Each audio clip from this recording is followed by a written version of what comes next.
This is the Slots and Sockets podcast. I am one of your hosts, IRD Moose, and my paper launch partner in crime. Turbo Penguin. How's it going, guys? Hey, everybody. Welcome. It's an interesting Thursday, January 30th, as the Nvidia 5080 and 5090 launched. Okay, so do they exist? Okay, so I have a funny thing. So I didn't tell you this before. Okay. But I do live very close. I work very close to Micro Center. And so at lunchtime, I went to Micro Center. I asked them if they had any 5090s, and they laughed. Yeah, I will tell you. Okay, so I know how many that were at my local Micro Center. Okay, what'd you have? Okay, so you guess. Oh, and I will. It's a guessing game. You get two guesses. After that, I'm going to send your cat to give you a wet willy. I'm going to guess 3. No, but you're high. They got 1. They got 2. They got 2. Okay. They got 2. Wow. Now, my Micro Center and the 5080s had like 50, but none of them were Founders Edition. They were all partner cards. And they were all partner cards. The cheapest was $1,200. Good grief! Yeah, we knew the partner cards were going to be through the roof. But holy crap! So here's the thing. Like I'm looking at this from the 5080 perspective. Like in the 50 series launch, let's just look at the 50 series launch, just as a generalization here. Okay. The 5090, if I had a 4090 and I needed more speed, you would sit there and say, okay, I'm going to get 30%, 25 to 30% more speed, and I'm going to pay 30% more. And so absolutely there are people who will justify that. If you're on a 4080 or a 4080 Super, you're going to sit there and say, well, I pay the same thing, but I'm going to get roughly the same thing. I mean, we're talking 5-7%. And then what's crazy is that the core count on the 4080 Super and the 5080, I mean, they're stupid close. Mm-hmm. So I come back to say, okay, so 4080 and 5080, not that far apart. Next generation, quote unquote, more power, but not a whole lot more performance. I mean, there are tests out there that it's within margin of error of the previous 5080 over the Super. Yeah. So we asked, and we joked about the 4090, the 5890 being really the 4090 Ti. Mm-hmm. This is like even worse. Yeah. Because it's really the 5080 Ti Super. 4080 Ti Super. Or 4080 Ti Super. Yeah. It's not it's a new generation, but the same old crap. So is this, I mean, I'm asking a dumb question here, but I'm really asking it because is this the 40 series with DLSS? Is that what this next generation is? Is it DLSS 4? I would say. Is that all that we're really picking up with the 5000 series? Well, no. Because one of your observations that I think your brother made from CES was, they're trying to make AI useful. And so with this new architecture, one of the things they did is instead of having a certain subset of the cores or the shader cores able to do AI calculations, all of the shader cores can do AI calculations, and they can dynamically switch between raster and AI. But how many people actually use a 4080 for AI? I mean, you might have somebody who's on a shoestring budget that's trying to get some kind of AI application off the ground, and they gamer cards. But that's a gamer card. Yeah, it is a gamer card. I mean, if you're doing anything, the 4080 is a gamer card. Yeah, I would make the argument that the 90 series and the Titan series can be business, where you would sit there and say, yeah, people will do AI stuff with them. Business, prosumer, yeah. They're the prosumer cards. They're like the 5D Mark II. But even then, the people who have reviewed the 4080 say that DLSS 4 runs much worse Mm-hmm. on the 5080 than the 5090. Right. Because the And base frame rates are so much lower. so, you know, Yeah. Yeah. look, there were not there just isn't stock. I think it's a if there's stock out there, it's coming not today. I don't think there's meaningful stock, and a lot of people who are seeing what's coming through are saying that they don't expect stock reason a reasonable amount of stock until March. Mm-hmm. Okay, And what's but launching again in March? hey, oh wait, I have a question about this. This is interesting. So Okay. okay, so my micro center had maybe, let's say, like, I think between the 80 series and the 90 series, let's be generous and say it's 90 cards, right? I don't Right. think it was that much, but we know it was two for the 90 series. Mm-hmm. Okay. Um, did my micro center have more cards in the back from AMD than Nvidia cards on the shelf to sell today? Oh man, that and It makes the yeah, question, I like, mean, you if gotta AMD wonder. could have sold and had. Now, with that being said, I really hope that while they're focusing on software, okay, that AMD is taking this time to have a real volume launch. Mm-hmm. I sure hope so. Yeah. It would make sense, especially if you've got multiple months where you can start getting. Apparently, micro centers have got them in the back room. Right. Thanks, Well, Power Color.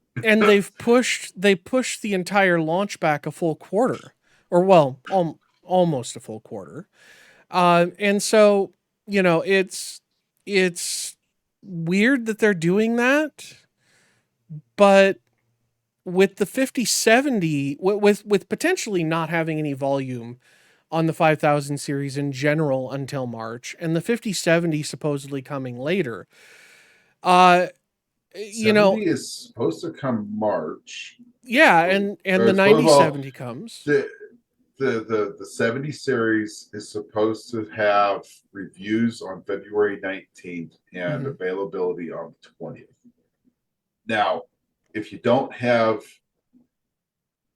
volume with the 90 and 80 series, I have the odd sinking suspicion that we might be running into the same problem there.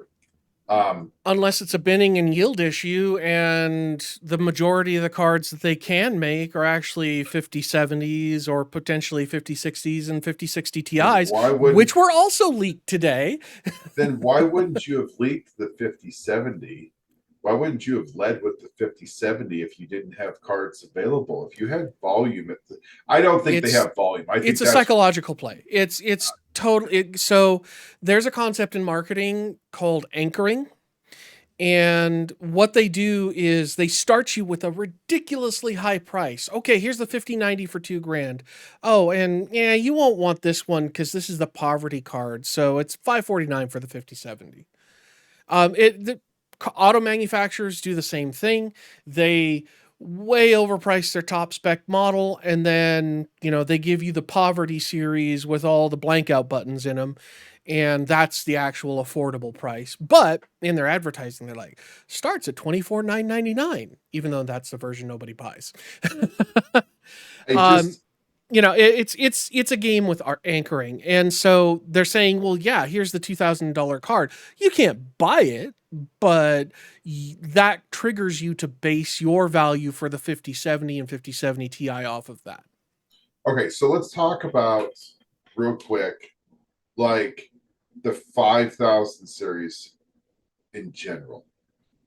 Um, I just think if I look at this and say, well, the Nvidia marketing machine is really good. It was so much hype, and we were like, we said we want, like, it sounds too good to be true. Let's Mm-hmm. wait until we see reviews. Yep. Okay, saw reviews, 5090. Okay, yeah, there's a performance upgrade. So if you're needing more performance than a 4090, then that's a card for you. Yep. Yes, it's more expensive, but you're getting more for it. I could reasonably sit there and say, if you have a use case scenario, or if you just want the fastest, go buy it. Yeah, and unless you bought your 4090 from a Yeah, scalper or at a wildly inflated price, you'd probably sell it on the used market for what you on paid the for used it. market, you paid for it. Okay, let's now switch gears into the 5080. Yep. I can't recommend the 5080 to somebody unless they're at a lower series. I mean, the honest truth is, and I'd be very interested to actually start seeing. To be honest, have not looked at what a 4080 Super is going to sell. Mm-hmm. I don't think a lot of those are going to sell because the 4080 Super came out just last year, Yep. and it was kind of that 4,000 refresh with the 5070 Ti Super as well. But The surprisingly, 4070 Ti Super. yeah, You did it 4070. too. This is why you don't It's have, so confusing.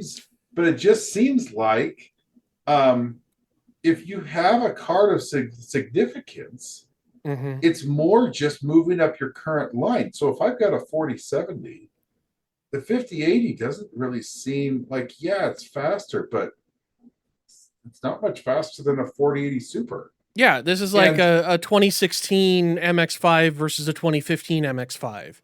It's so basically the same thing, but the newer model has maybe has a 50 more five on it, horsepower. Yeah, has a five. I mean, yeah.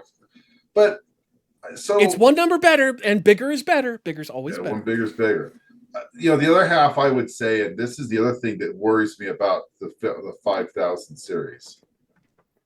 It feels to me like it does not feel like a generational change No, at all. I no. know that they say it is, and I'm sure from a design perspective it is.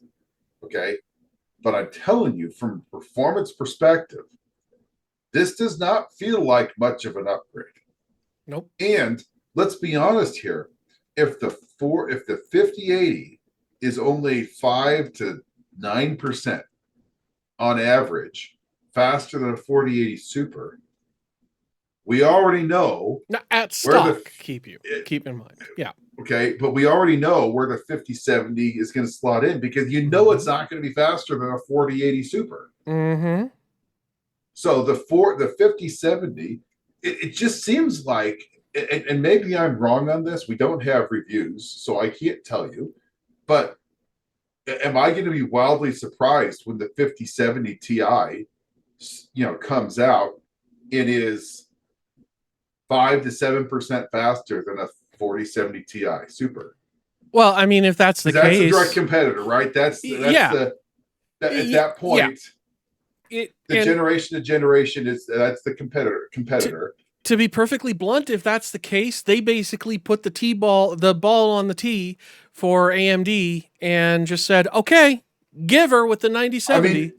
seriously, it doesn't seem like the 90 seems, but we also got to keep in mind that's a lot of power that they're using Mm-hmm. For very now, little gain. and that's a lot of cores.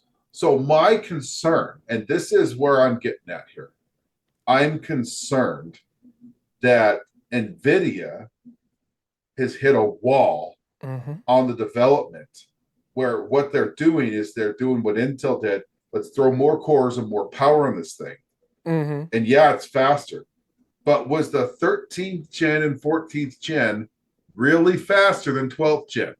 Yes, it was faster until it started frying itself. Right. And what do we see with 285? When I can't put more cores and I can't give it more juice, Mm-hmm.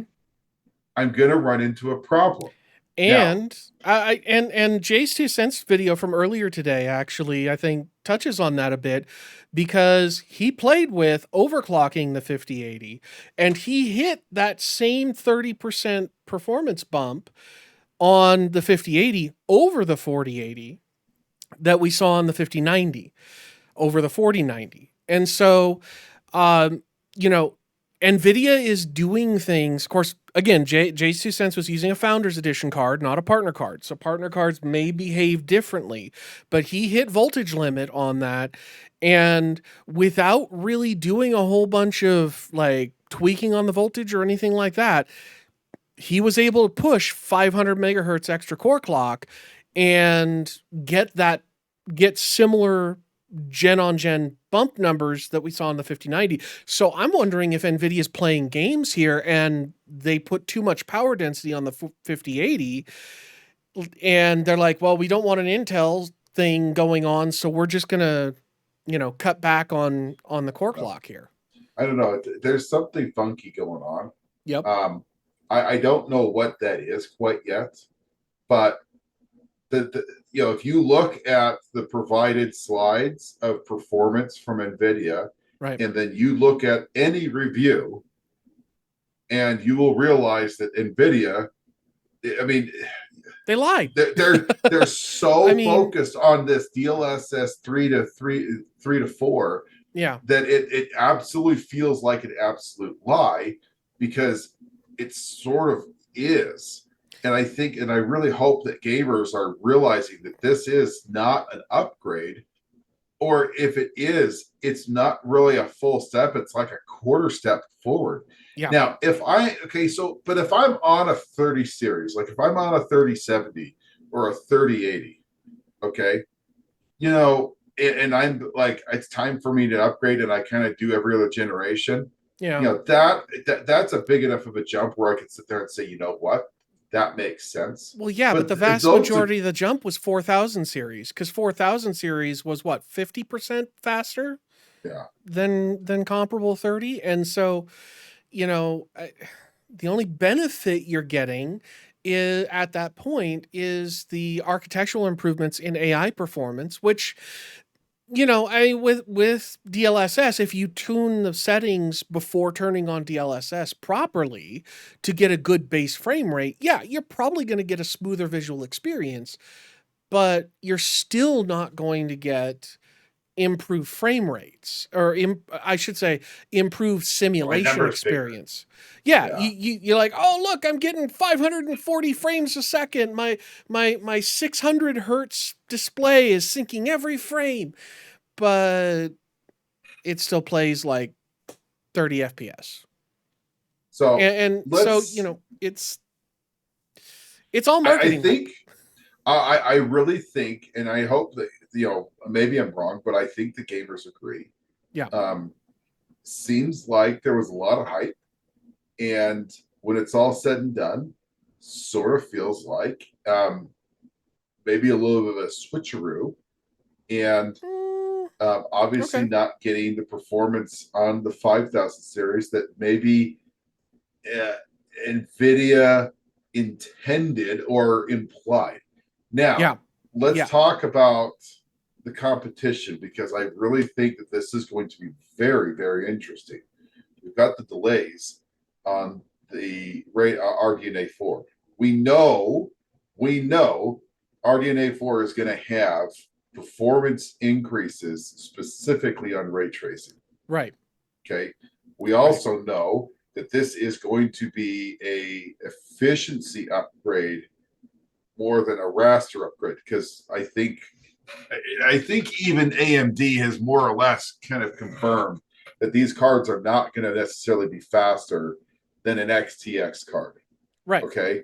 Right. But there's been enough um, leaks and enough topic of conversation, and enough in the rumor mill for us to not at least acknowledge that the 9070 XT could be surprisingly good. I think that when we sat there and said, oh, well, it's going to be around the 4080 Super for, raster, and, 4070 Ti for ray tracing, we're like, oh my gosh, it's going to be so bad comparative, like where that's going to be.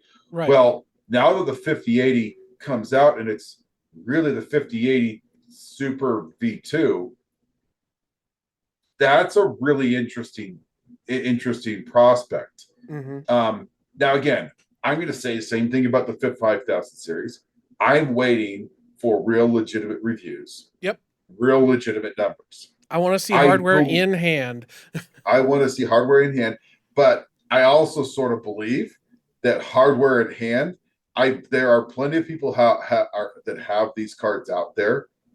Okay, I believe a number of these leaks when we see a lot of these.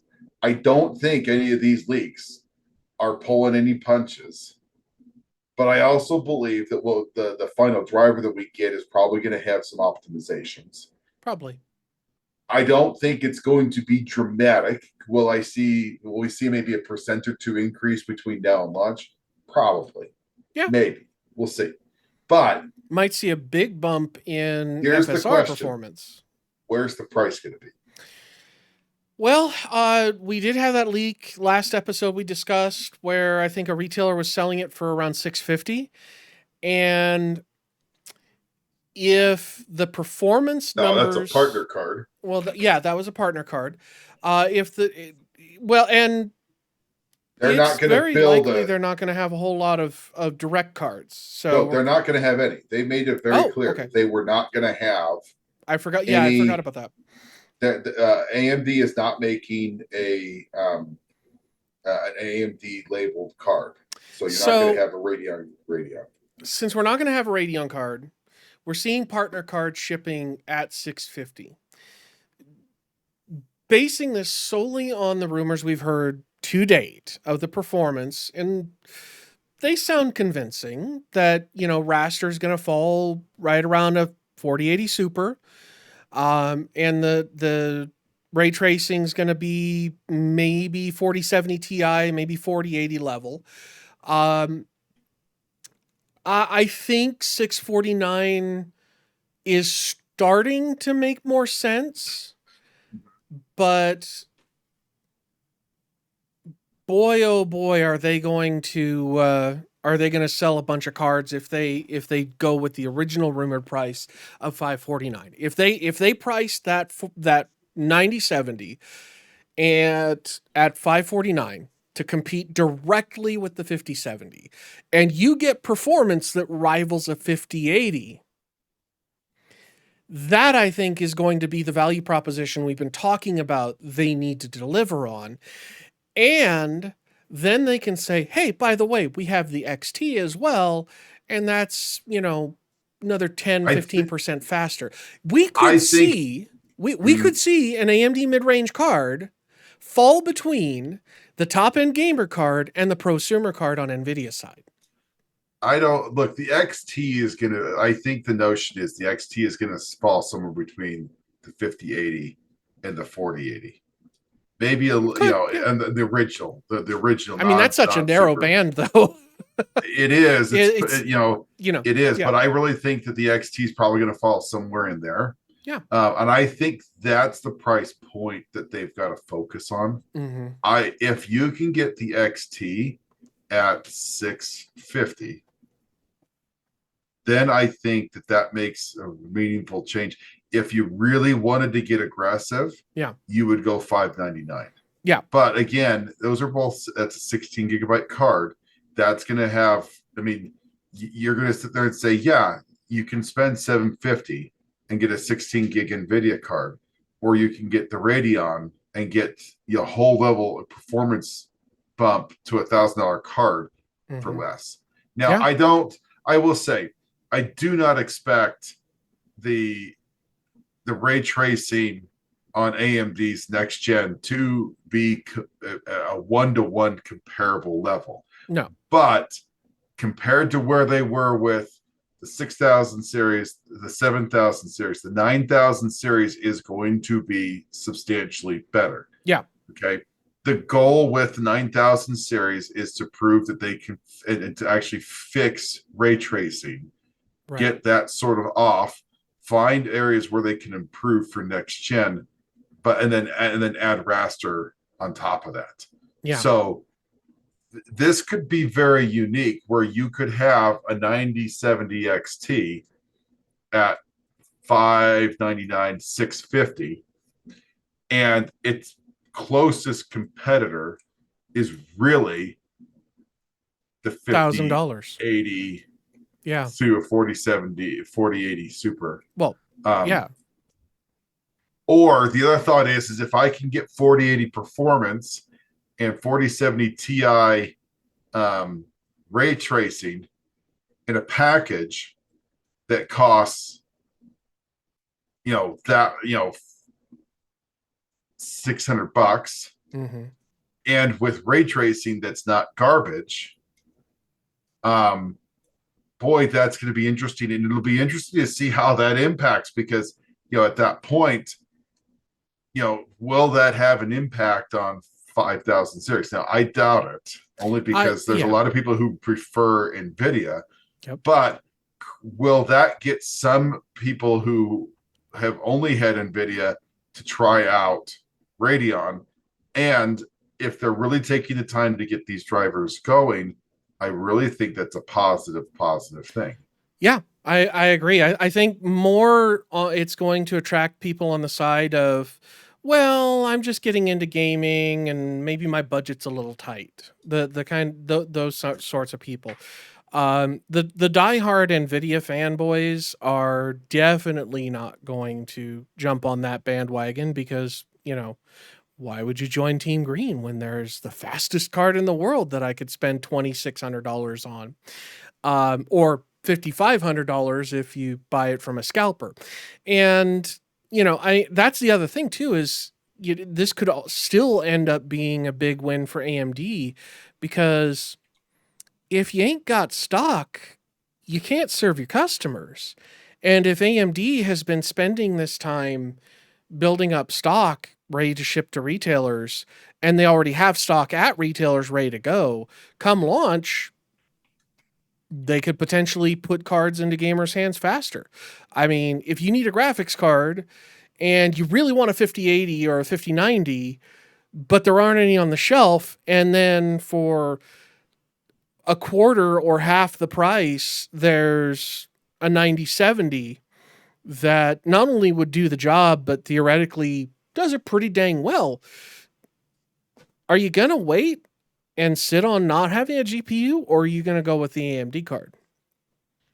We interesting, I think a lot of unknowns, especially on the Yeah. AMD side.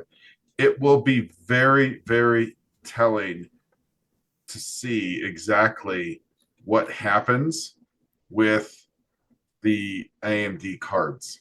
I Yep. am absolutely not convinced that AMD has just the ability to just kill it because I just don't know. They have the But opportunity, but yeah, I I will agree for that they sure don't have say the ability. they for sure have the opportunity, Yeah. without a doubt. I think the question is will they capitalize on it? And I Yeah. think that's a realistic question because if they price it aggressive and do the same thing that Nvidia did, that could be very, very good for gamers. And one where you sit there and say, I'm really glad they didn't have stock because Right. if I didn't buy a 5080 at $1,000, if there really is competition and all of a sudden Nvidia's like, ooh, we're not selling these.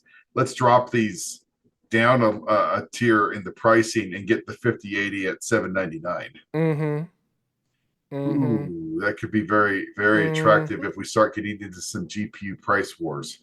Um, And price wars, I know there are a lot of people that hate capitalism, but price wars are always good for consumers.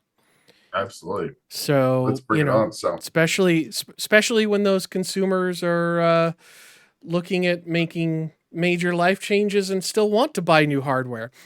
okay, so So yeah. I'm my hope is the XT model is going to be 650. Yeah, I think that would be a If reasonable the XT price. model is 650, I think that's a very good price point for that card. I think it also is going to have to be to understand where it is price to performance. But if they can deliver a well performing card at a Hmm. price that's not insane, like the 7000 series was and still is, by the way, then I think that they have some legitimate ability to gain some market share. Yep. and really sell some volume cards. Yeah. Because let's be honest, Nvidia hasn't sold a lot of volume number of cards today. I think they've sold They less sold out. 5000 series They cards. Yeah. sold out. Well, when you have 1,000 cards available in the continental US, I mean, come on. And to be honest, people were lining up around Micro Centers, lining up around the block, waiting for stores that had, well, in your case, 2 cards. That too. And, well, sure, there were 50 or so 5080s, but, it. The other thing I think that kind of sticks with me is, when was the last time we saw Nvidia launch a new card that was this close in performance to the previous gen? I mean, the only one I could think of would be the GTX 9800, because that was, as I recall, that wasn't a huge leap over the 8800. It just had a few minor tweaks here and there, but yeah, it's the 5000 series is kind of looking like a big meh, to be honest. Really interesting. And I'll just throw this out there. Asus Tough Gaming is $1350 for a 5080. Oh,